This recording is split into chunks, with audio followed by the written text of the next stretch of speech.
Hi guys, Thomas and Friends 47 here, and today we're taking a look at the brand new Thomas and Friends Motorized All Engines Go Reboot Party Train Percy. Now, you'll look at the packaging here, and it's the same thing as with Muddy Thomas. It's basically just a carbon copy of what we previously seen during the CGI era, just with the All Engines Go artwork. But anyway, that's the packaging. Let's take a look at the engine out of the box, and here it is.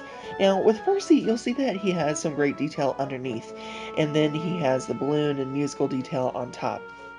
And I will say, Mattel has put a lot of detail into these engines, which has really surprised me. But anyway, you'll see that it has coal bunker detail, and it's actually very well shaped there. Alright, now here's the front of Percy, and you'll notice that his face is a little bit worried slash optimistic. I'm not exactly sure what they're going for there. Very interesting though. And here's the other side, which is basically the same with just some slight differentiation. Here's the back of the engine, and this actually reminds me of Oliver for some reason, but still pretty cool. There's a coupling bar, very long coupling bars on these newer engines. Here's the top, and you'll see that there's a separately applied dome as well as separately applied whistle. Here's the bottom of the engine, and you'll see that this is actually a different mold than Thomas because there's no middle wheel there. Now here's the front of an engine comparison between Trackmaster 2 and the new motorized engines, which I don't know, it doesn't feel like they're part of the same universe. It's very, very separated. And it's going to take a lot of modification to a layout, I think, to run them. Now here's Percy, and you'll notice that that's where the piece for the dome and whistle are, and there's the motor piece to the side. Alright, so let's take a look at the rolling stock next. Now here is the drum car, and that's basically all there is to this car. It's a drum car.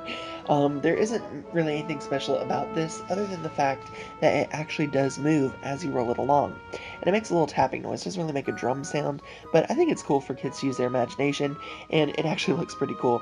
I actually have a plan for this to use it for an action feature, but that'll be in a later customized car episode.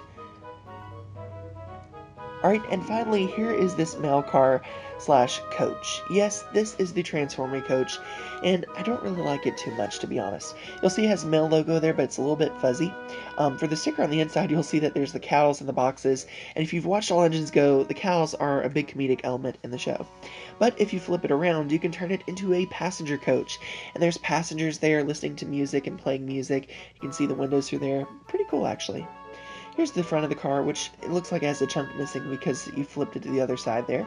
And then here's the back, and the roof, and the bottom. I like that undercarriage detail. So all in all, would I recommend this pack? That's difficult. The problem that I have with these All Engines Go engines is that they're so overly detailed, and I feel that's something that is the opposite of what I would typically say. You know, the thing is, with Mattel, that doesn't really make sense. All Engines Go was made in a way to help save the company money.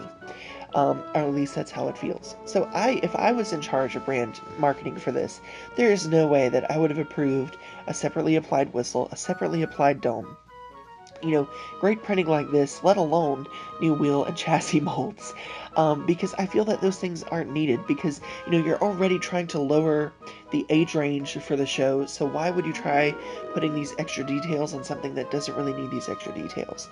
And that's just how I feel about it. It's nothing that I'm, attacking the reboot over. It just doesn't seem like a good business decision. I'll be honest with you, with both of these packs, if you are a Thomas and Friends fan who is a die-hard classic fan and doesn't really care for All Engines Go, I probably wouldn't recommend this pack. If you're looking for more rolling stock to add to your collection, I would actually recommend the Muddy Thomas pack, just because you get one of those wobbling troublesome trucks, and then the slate truck, and it's not really tied into All Engines Go. But if you're looking for a mail car and you want to easily customize something, just put a door on the side, then you could go with this pack as well. But it's really going to depend on the Thomas fan and what you're really into. But anyway, that's my thoughts. Let me know what you think in the comments below, and I'll see you all again very soon. Bye for now!